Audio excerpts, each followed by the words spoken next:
Hello, everyone, and welcome to District 21 Seminar Sundays. This is Sean Gold, and I have with me your host for this evening, Leslie Taylor, ACB, ALB, your Area 42 Assistant Director. She has a long history of working with coaching, as is coaching both from a career and from her own education background. Also, she teaches at Douglas College and at Simon Fraser University. She teaches coaching into there as well. So we are very lucky and fortunate to have with us an illustrious educator, Leslie Taylor, to talk to us about coaching. This is the latest session for Seminar Sundays, and I'll be talking at the end of this session about the upcoming Seminar Sunday for next week. So please join me with a warm applause in welcoming Leslie Taylor, ACB, ALB, for her session on coaching. Thank you, Sean, and hello, everybody, and good evening. Thanks for coming out tonight. And we're going to talk about coaching for Toastmasters. I had a thought a while back that there's lots of opportunities in Toastmasters for coaching individual members, coaching at the club level, and one of the pathways is also focusing on coaching. Tonight, though, this is an introduction. Coaching is a huge topic, and you can spend hours, hundreds of hours training to be a coach. So we're going to do a bit of a high-level introduction, but you will have a takeaway at the end. You'll have some specific things that you can use in your own clubs.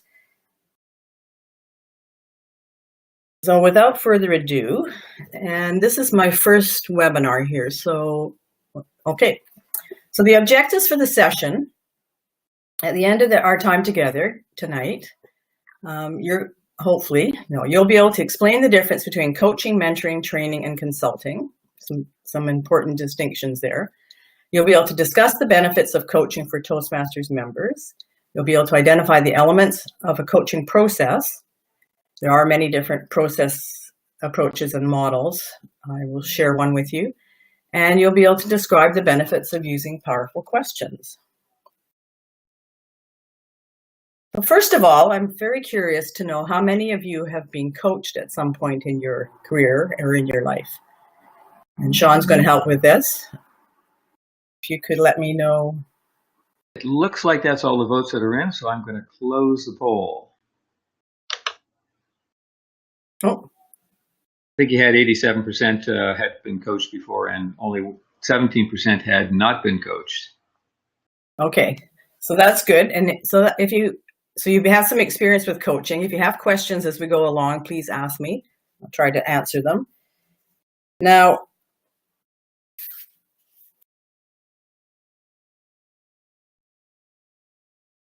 I thought I'd start off with a quote from Toastmasters. I have some other definitions of coaching that I'm going to share with you in a minute, but this one from Toastmasters.org. A club with a strong evaluation program is a club that is successful in its growth and membership retention.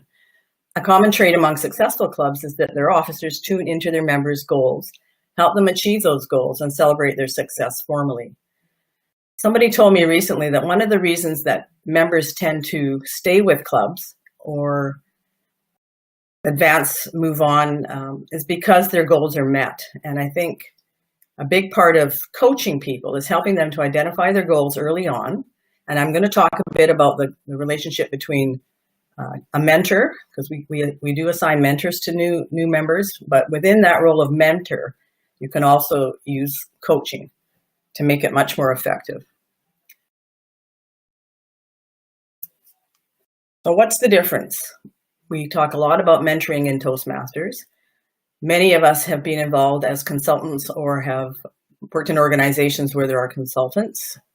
Right now we're involved in training, and then there's coaching. So mentoring, when you have a mentor, you ask for a mentor or you're offered a mentor, it's often someone who's got more experience, someone who knows the ropes, so to speak, and someone who's interested in helping you develop. And so in Toastmasters, we assign mentors to new members to help them get through their first couple of speeches, learn the ropes of the club. Mentors are able to give advice, and they have quite a specific role. But within that mentoring relationship, they can also coach. One of the things that's very important to know here is that we're talking about wearing different hats, and you need to be clear on what hat you're wearing, and often let the person know that you're mentoring or coaching know which hat. It can become confusing. Consulting, lots of organizations have consultants. Consultants, again, are experts. They're hired often to improve performance, and they're brought in for specific, maybe develop programs, help solve problems. Also, as a consultant, I worked as a consultant with the management team in an organization, and after I was hired as a consultant, the CEO asked me if I would do some coaching with the senior leadership team. So within that role of consultant, I was also coaching, but I wasn't hired as a coach. Training, again, is different because training has predetermined curriculum, whereas in coaching, the curriculum, the agenda comes from the client or the coachee. It's not the coach's decision what the topic, what the focus of the session is going to be. Even though in coaching, there could be a training, learning component, there is no set curriculum, so it's quite different. So coaching is what we're here to talk about tonight. There's lots of definitions of coaching. These two, the first one is from the International Coach Federation. And this is if you don't know about them, you can Google them. They're the sort of governing body for coaches, and they accredit coaches and also coach training organizations. But they define coaching as a partnership. It's partnering with clients in a thought-provoking and creative process that inspires them to maximize personal and professional potential. So for those of you who do club coaching, you can imagine what it would be like if you were to partner with your clubs in a thought-provoking and creative process that inspired them to maximize their potential. So it's quite different, I think, than some of the approaches to club coaching that I've heard about that are more of a mentoring approach or maybe more of a consulting approach. And the second one here is a coach will be your guide who leads the way with listening, asking powerful questions, and providing the space for you to think differently. So in a minute, we're going to look at listening and powerful questions. But it is about creating some space for people to think and do things differently. In our world today, we're just racing from one thing to the next. Everybody's trying to multitask. There's no such thing. Trying to do too many things. And so if you're able to coach a new member or a club or executive team, you're giving them a gift. You're giving them time and space to actually learn and develop, make changes in their lives, reach their potential. You're really doing something powerful and something fantastic. Any questions about the definition of coaching? Because it is quite different. It is a different approach than what I think we're used to in. And if anyone has any questions, feel free to enter in either in the chat or to ask a question directly to the question section of the application. You can type those in and we'll have a chance to read them and share them. Some of the guiding principles of coaching. So, of course, the perhaps most important one is the client is resourceful. And that, in a way, gets you off the hook. You don't have to have all the answers. What you have to do is help your client find the answers. So people are very resourceful. And sometimes, and it comes back to giving them time and space and listening to them and letting them know that you know that they have the resources to solve their own problems, to achieve their goals. Your role is to develop this resourcefulness. And again, the two of the main tools are effective listening, active listening, and using powerful questions. I like this. Coaching addresses the whole person. It's interesting in the workplace. I worked in one organization where we had coaching, and I was involved in doing some coaching with managers, and I was told only to focus on issues in the workplace. Not to go anywhere near. If the client wanted to talk about what's going on in their home life or things that might get into the way of their work life, we weren't supposed to go there. And yet people are complex, and we have families and we have all kinds of things going on. So even if you're coaching someone in the club, that person will have a whole lot of things going on, and so you have to consider the whole person. You may be helping them get through their first speech, but maybe if they're having trouble showing up for meetings, there's something going on that perhaps coaching can help address. Now, I mentioned already that the client sets the agenda. And again, this can be difficult in not so much if you're coaching new members, because they're going to tell you what their goals are, why they came to the club. I came across this, you probably already know about this resource, but there's a new member profile that Toastmasters provides. And I don't think we've been using that in our club, but to give to new members to ask them what brought them to Toastmasters and what their goals are. And so you can use that information to help set the agenda. That setting of the agenda happens every time you sit down and meet with somebody. So you're going to start out by asking them what they hope to achieve in that session. And that would go for club coaching as well. Having said that, you're setting the agenda, but you're working towards certain goals that you've identified. So it's not. So there's something specific there that you're going to work on. Your equals, that's kind of obvious, I guess. But not so much in a workplace. In the workplace, there's a hierarchy. In Toastmasters, a hierarchy. Maybe new members feel that they aren't equal. So it's important to let if you're coaching somebody or you're mentoring somebody, that we're all equal in Toastmasters. And coaching is about change and action. People come to coaching because they want something to be different in their lives.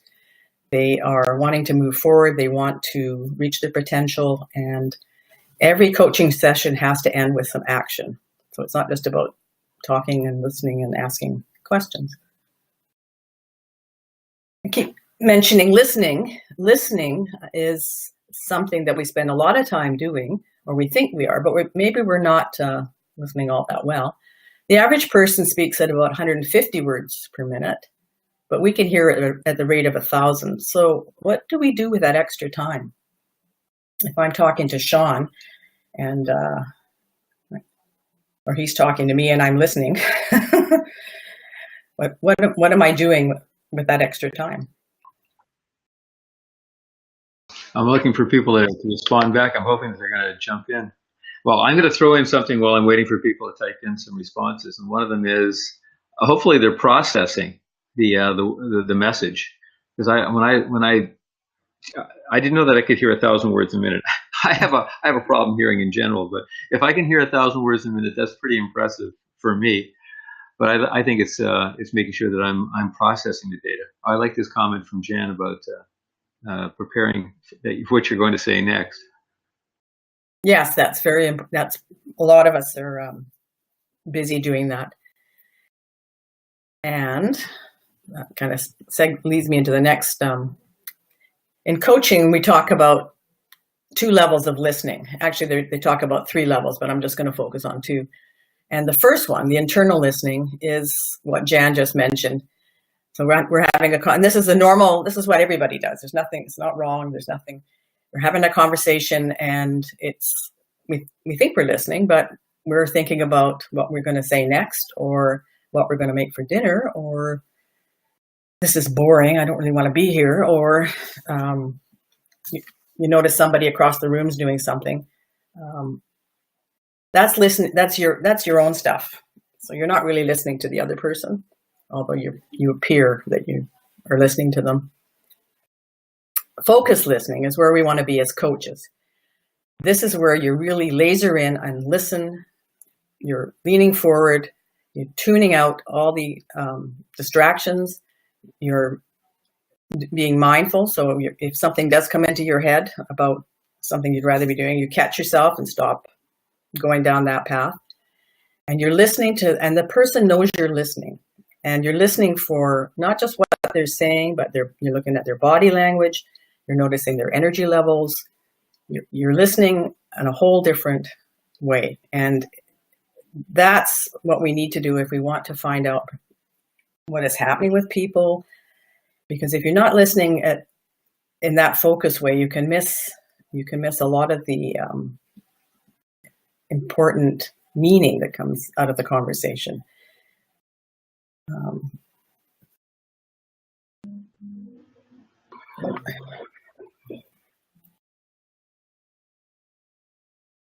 I'm going to move along to the coaching process.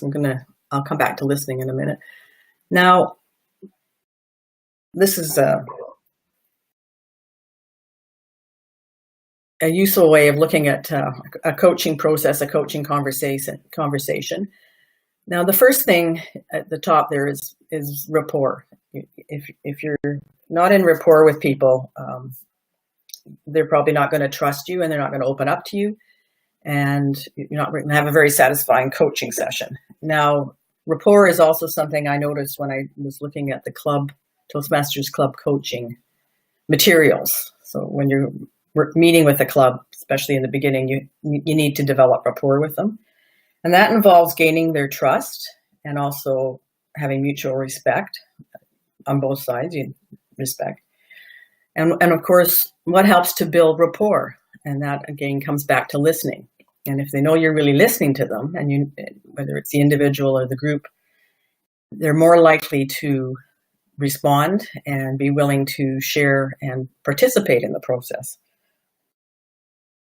Now, this may take time. Rapport may not, especially if it's a new member who's perhaps lacks confidence or is shy, or maybe had a bad experience at Toastmasters, or a club that's been struggling for a long time and they've maybe had a coach that didn't. And again, with coaching, there's a thing called fit. So if you have a coach that you can build a rapport with and there's a fit, then you're going to move ahead and have some success. But if for whatever reason there's no fit, and perhaps you're the wrong person to be in that role, if you can catch that early on and just ask for someone else to take over as mentor or club coach or whatever. The next thing is the contract. So this is not as serious as it sounds. It's not a written, typed up contract. It could be verbal. It could be in writing. I've never been a club coach, or haven't been one yet, and I'm not sure. Sean, do club coaches, is there a written contract between the coach and the club that they're coaching? It's not exactly a contract. There is a sign off that to be a club coach that's done between the club itself and the coach. Jan, could you comment on that? I'm not sure if there's actually. I know that there has to be an agreement between both parties, but I'm not sure if there's anything that's really signed. The expectation is that the club does have to agree on the coach, and the coach does have to. There has to be a marriage of sorts. Okay, so that fit has to be there. Yeah. Well, we hope the fit is there. It may not be. The fit is there, if nothing else, because one has selected the other and the other has agreed. Okay. It may be more of a convenience than a fit. Okay. Did Jan want to say something? Oh, who's this? Yes. Yeah. Yeah, I don't think there is actually a contract as such.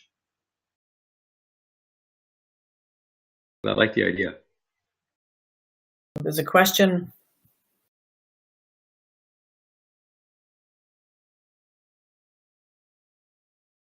Sean, I'm not sure where the questions are. Oh, they would cross the top there. I don't think there are. Oh, there is. There used to be a contract. Yeah, sorry, Pauline Cohen sent what I was saying. There used to be a contract, not sure under Pathways.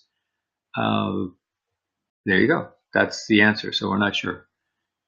And you can see from Darren, he's made a comment.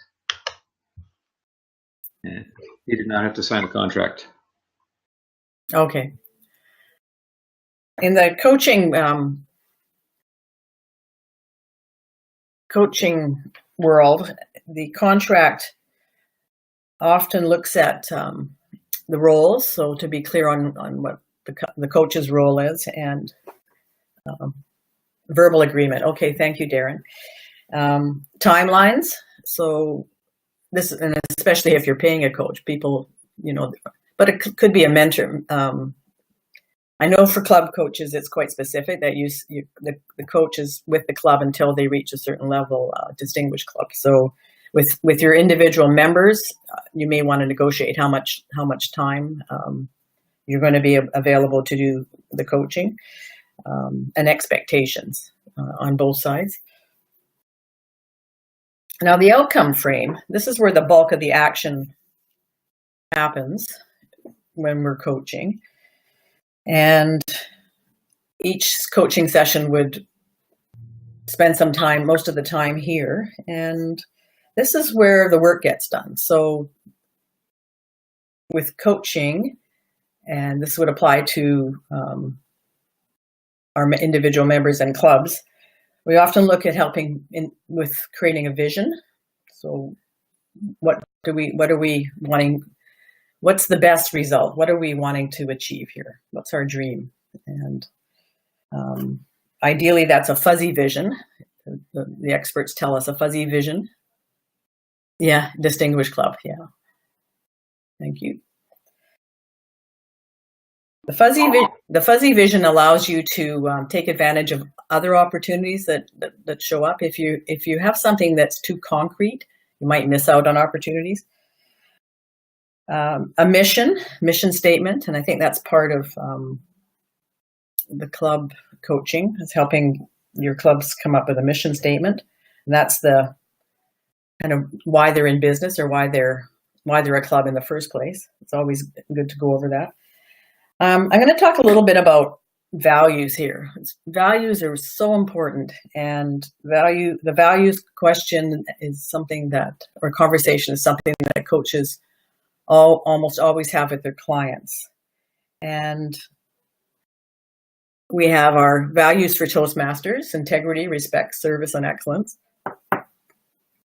It's really important for individuals to know what their values are, because our values drive our behavior and our motivation.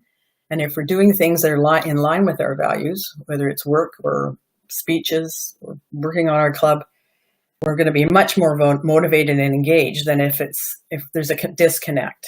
And one of my favorite leadership books is The Leadership Challenge, my two fellows, Kouzes and Posner. And they've been in the business of leadership development for over 30 years. And I really like the book because it's based on research, but it's very readable. It's not an academic book by any means.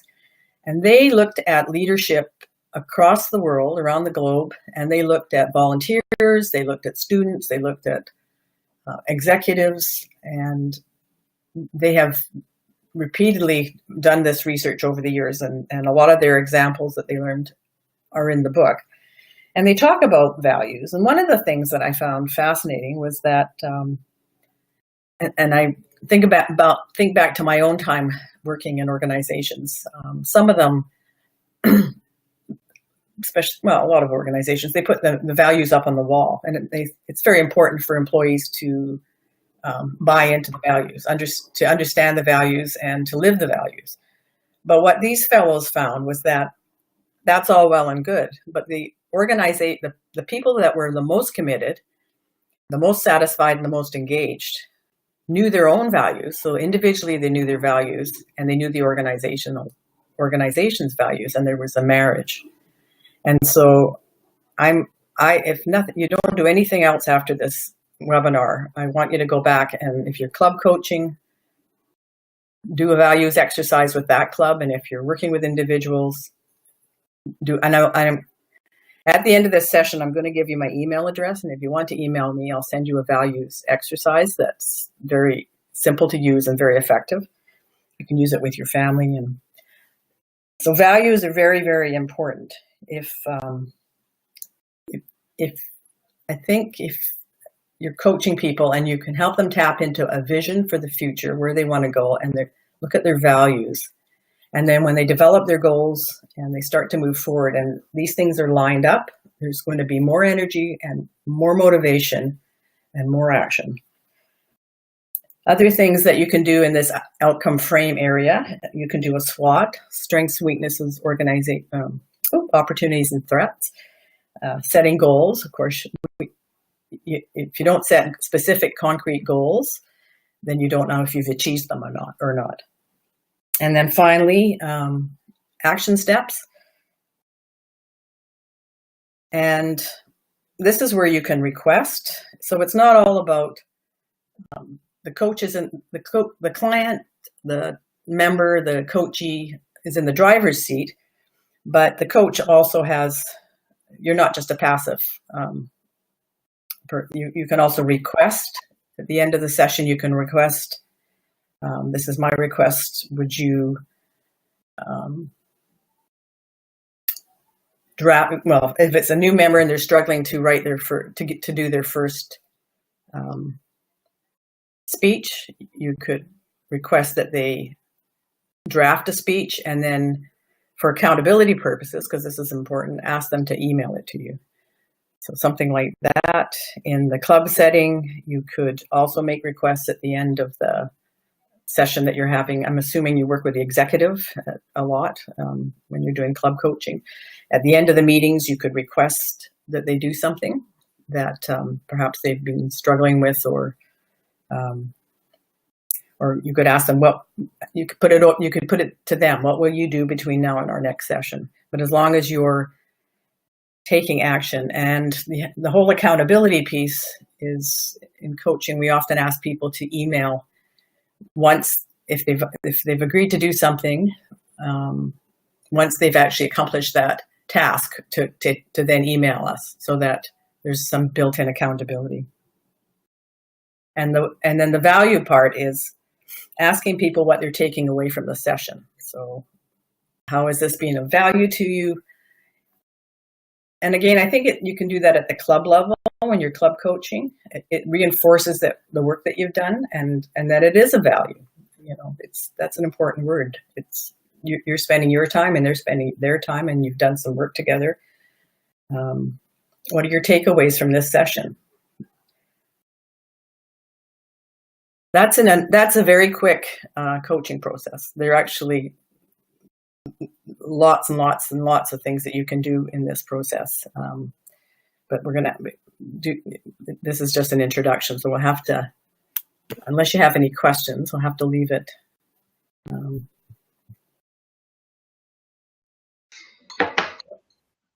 Does anyone have any questions they want to add at this point in time?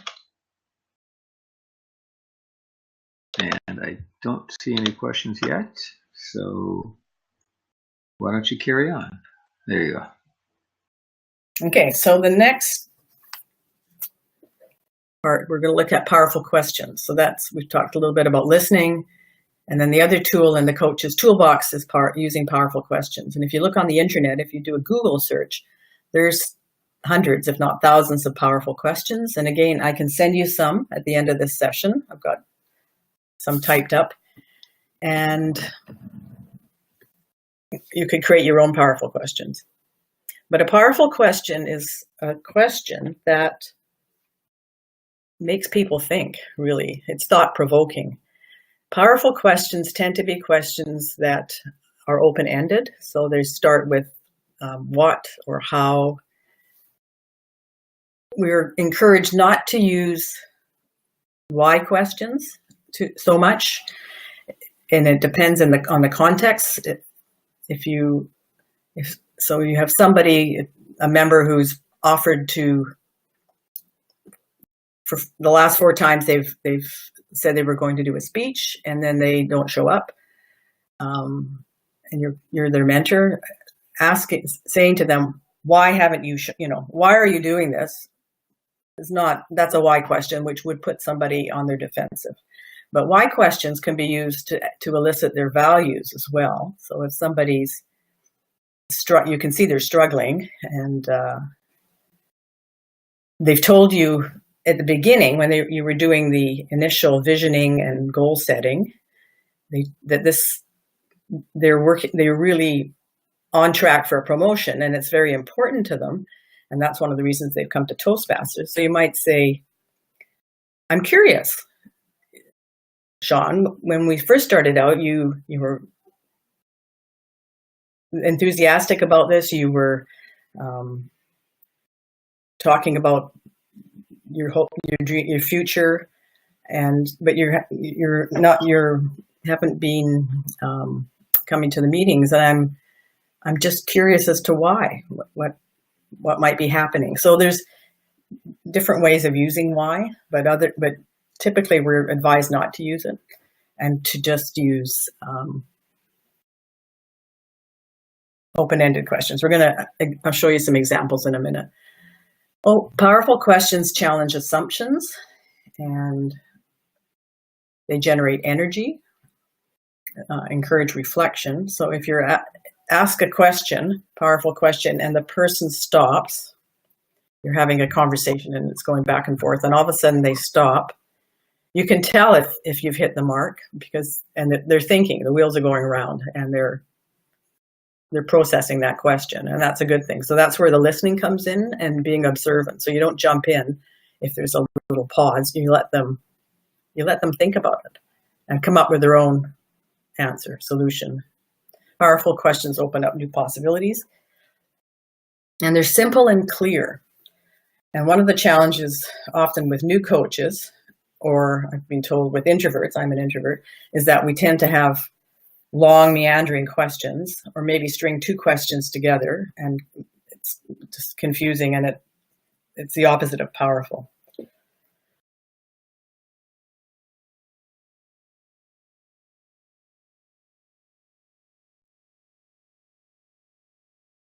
This is called an outcome frame, outcome questions. And again, if you look on the internet, you'll find lots of examples. You can use this if you're coaching a new member or a club. You can use this kind of a framework and these questions. Now there's, under each of these 5, there's a lot. I'm going to give you some other examples, but to start off, and this is to help this is about the agenda. So you ask people what they want. What do you want? What's your desired outcome for today? If we have 20 minutes, and this has been successful, what would you be taking away from this session? So that's setting the agenda.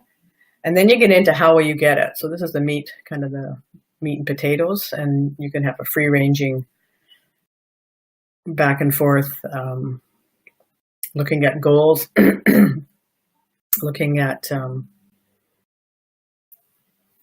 if it's a new member and you're coaching them as part of your mentoring, you could, and somebody wants to do their first speech, but they're working and they have a family and they're really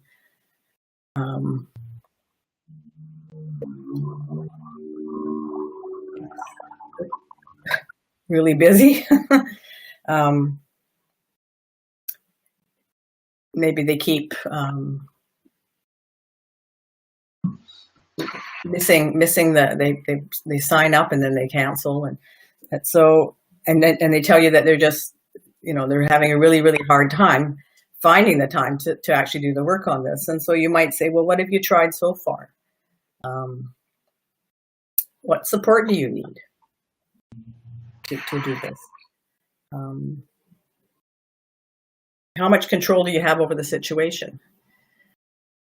You're trying to problem solve here with the person and narrow it down. In a club setting, what would be some examples in a club that's struggling to attract new members? The goal is maybe one new member, one guest every meeting. How will you achieve that? And that's where you talk about going to the library and having a table at the library, having your members invite people that they know, reaching out to other clubs, developing a plan. This is where you would develop a plan, timelines and specifics. And then you asking people how they might commit to this. This is here's a good powerful question. What makes this important for you right now? That might be somebody stop in their tracks. And even for a club, how might you commit to this? What makes this important right now? Now, are these intended to be open-ended questions that the person is to reflect on, almost like it's uh, rather a rhetorical question in the sense that you want them to think about it, or do you actually ask them to give you a specific answer? You want them to think about it and provide you with a specific answer. Yeah, you want specific answers. Yeah. And then how might you stop yourself? One of my students recently asked me about, I thought this was a funny question, but it's another way of asking people what might get in the way, because there are so many. And then you can problem solve around the challenges of meeting the goals and, getting the results. But if you don't bring these things up and you don't put them on the table, then they can't be dealt with, right? And I like the last one. How will you know if you've got it? So that implies that the person's going to be successful, for one thing. How will you know if you've got it or achieve your results? And what would other people be saying? What are the what is your family saying, or what is if somebody's going to Toastmasters because they've been encouraged at work? How do you feel? How are you feeling after you've had and doing things like helping them visualize the finishing. If it's the first speech, you close your eyes for a minute. You've given your first speech. You're up at the podium. Everybody's applauding. It's gone really, really well. How do you feel about it? Pat yourself on the back. It's been really, really good.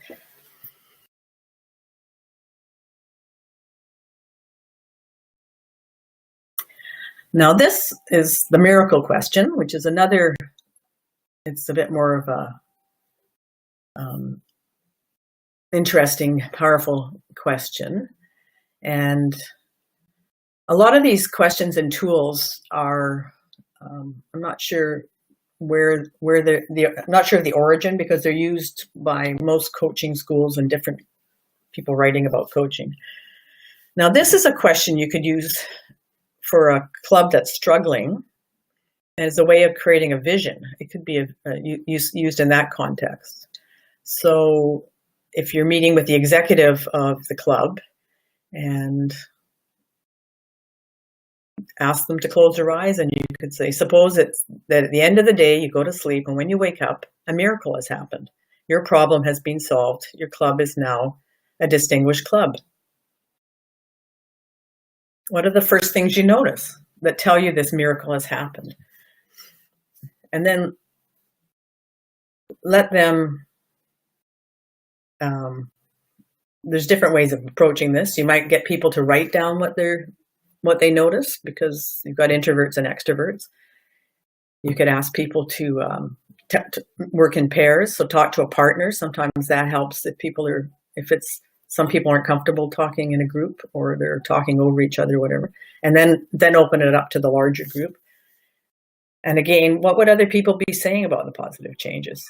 So it might seem like a silly thing to do, but you're trying to tap into the resourcefulness and to tap into just getting people to think, stand on their head and think differently.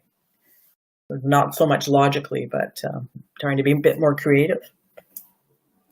Is this to visualize the outcome, or is this to think further about how to get there? No, this is to visualize the outcome. Your problem has been solved. So you don't have to worry about how you got there, but you've got there. And what do you notice? So our club's now distinguished. We've been given we've got a ribbon to put on our banner. We've got lots of energy in the club. We've got lots of new faces. We've got we're happy. We're relieved. So, what do you notice? What is it like to? Sometimes when we're stuck in problem mode, it just wears us down. And so, if you can use tools or techniques to get people out of that and into thinking differently, that's, I think, a big thing about coaching. Yeah, endpoint visualization. Yeah.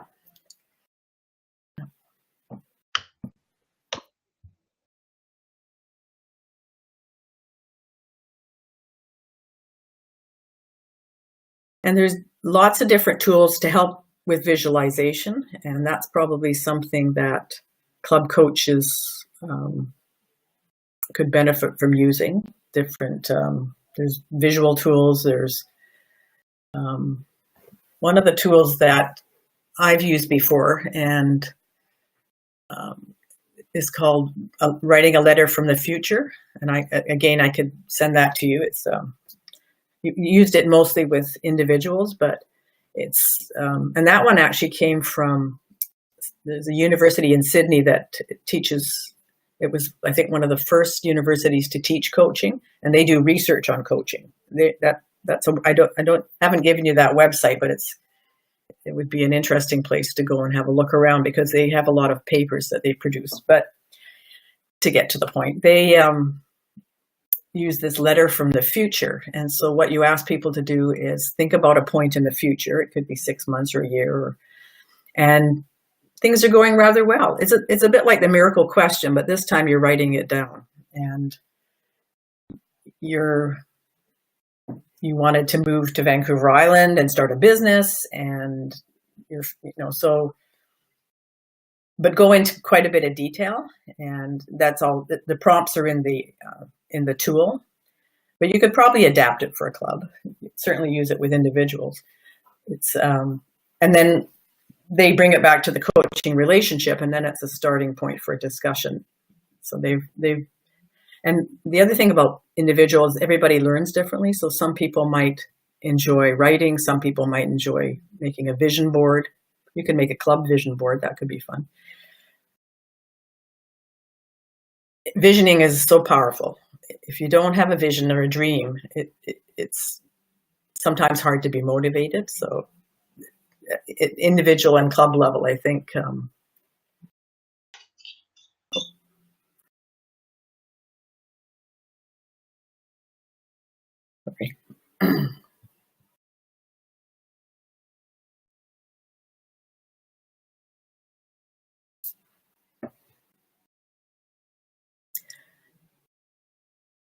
Now, I'm not sure where this came from. It's a famous quote. Only when you're clear about what you want and you begin to take steps toward it is your mind prepared. So this, again, is about your vision and dream, but also goals. Creating a vision and writing it down is very powerful. And once you've written these things down, they're harder to ignore. And they're also something that you need to look at on a regular basis. So not something to put in a folder or hide in the desk drawer. And there are opportunities for everyone and everything that's going on around us all the time. I think with clubs that are struggling, if they have a vision and they can get on board with this, they can share it with people, encourage them to share it with their families and at work and with their friends. And again, opportunities pass us by all the time, and only when we're prepared do we see them, right? So anything we can do to help individuals and clubs will be obviously of benefit. And then if you know what you want, you're more likely to spot an opportunity. That's the whole thing with a fuzzy vision. Keeping it open a little bit. Now, Sean, I think this is not live.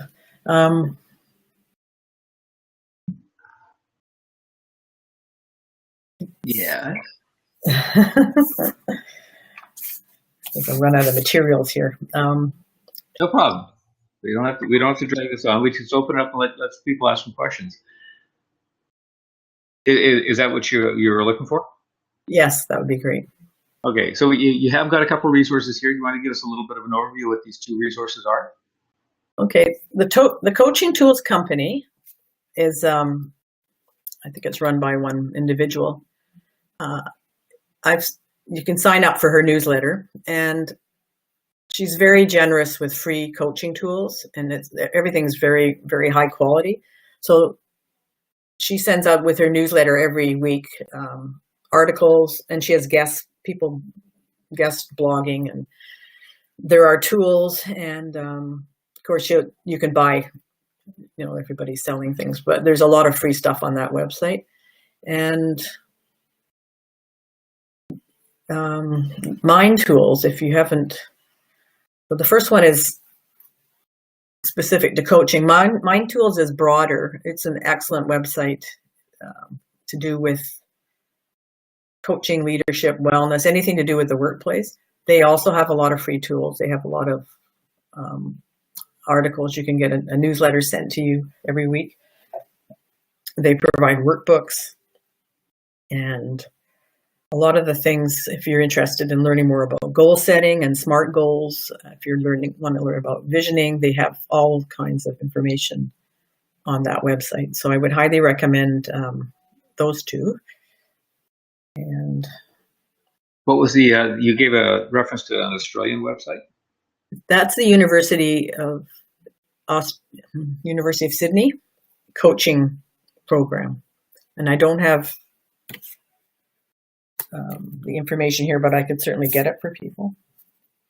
Sure. If you could send it out to me, then what I'll do is I will forward the links separately to all those people who've registered for the call.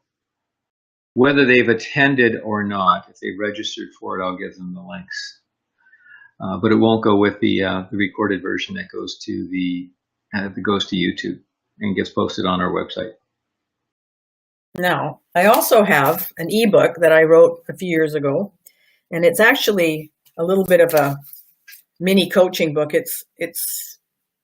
I created it for my clients, but it's got quite a bit of information in it. It's a self-coaching book, but it's got information on change models, on visioning, on setting goals, and it's nice and compact. So if you want that, I'll send that to you. That would be my pleasure.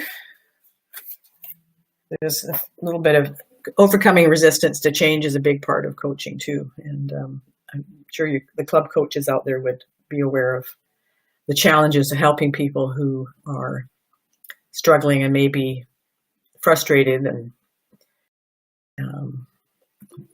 who said nobody likes change, right? Unless we're the ones who are initiating the change. So I have a question for those people who are attending, who are listening in. If you could just type in, if any of you are currently club coaches, I'd like to know who is a club coach. We don't have a poll question set up yet, and I just want to find out who's currently a club coach. So I think one of the things that people are interested in, obviously coaching one-on-one is important, and just coaching individuals is a really good skill set to have.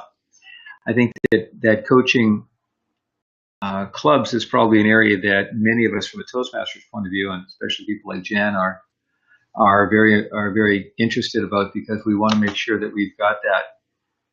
Pauline Cohen, by the way, just noted that she's a club coach.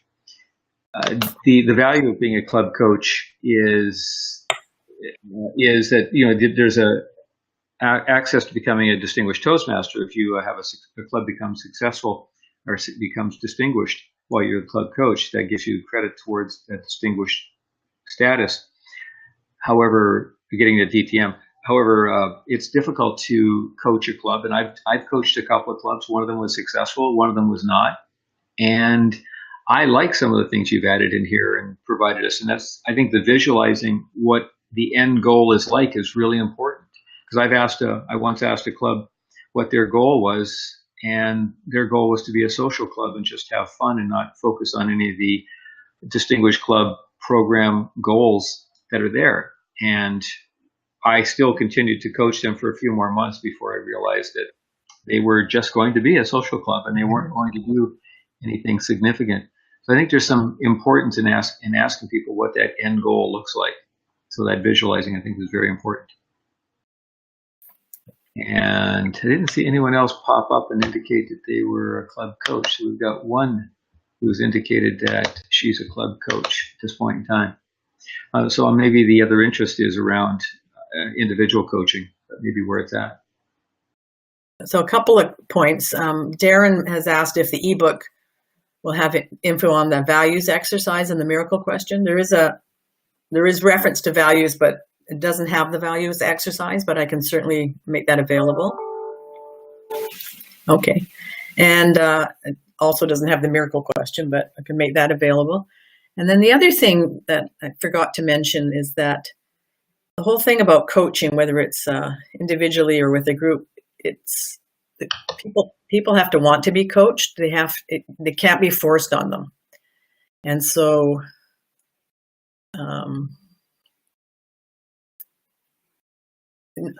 I don't think that would be much of a challenge maybe with individual members, but when you're doing the club coaching, anyway, that makes sense, because if people aren't, they're not committed. If they have to be committed from the beginning. Having said that, people are often ambivalent, so they'll tell you that they want to be coached and want to be a distinguished club, but looking at how people manage change, it's not always that straightforward. But maybe we could get someone to come and do a webinar on change.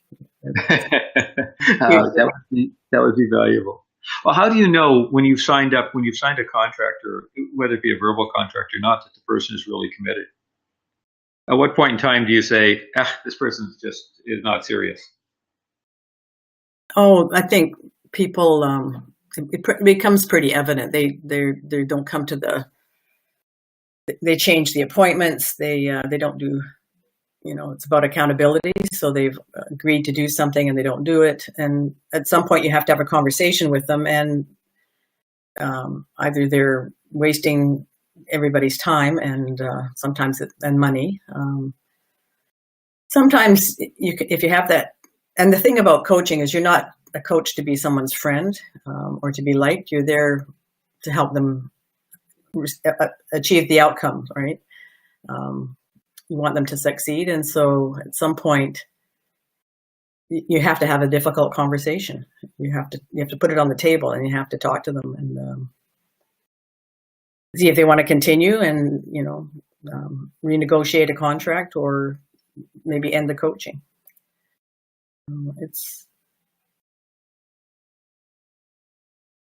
Yeah, I imagine that's a difficult. Becomes difficult. And one other thing is that I've coached people, and the coaching has gone on for years, and it's not continuous. So we might coach for 6 months, and then that's all they need at that point, and they go off with their lives, and then they come back. So that's another. It's not always 6 months and then they're finished. And well, isn't that part of the difference between being a coach and a mentor? A coach is focused on a specific end goal. Mm-hmm, mm-hmm. Right. So if they've achieved the end goal, then that coaching session is over for that time. Yeah. Right. There may be another coaching session. For example, if you're coaching someone to be a world champion of public speaking, which I have never coached anyone to be that level, but I have coached them to compete and done some coaching in that area to get to at least the district level. That is an end goal. So it's a very specific goal, a very specific vision that they might have, and it's easy to focus. Whereas if you don't have a clear goal, then I can imagine it would become difficult to engage the person if you don't know exactly what they're trying to achieve. Mm-hmm. That would be what you were doing was very exciting, coaching somebody at that level. Well, it was only at a division level, or to get to the district level. Beyond that, I haven't any personal experience of having achieved it, so I don't know the answers. So it is, but it's fun to try to when you're working with someone who is wanting to learn. When you have a whatever the opposite of the coach is, the person to be coached. When you have someone who's excited, who's energetic, who's working towards a specific goal, and is open to ideas, it's incredible. It's like working with a new piece of clay and trying to make, you can make a pot or a plate or something. Mm-hmm.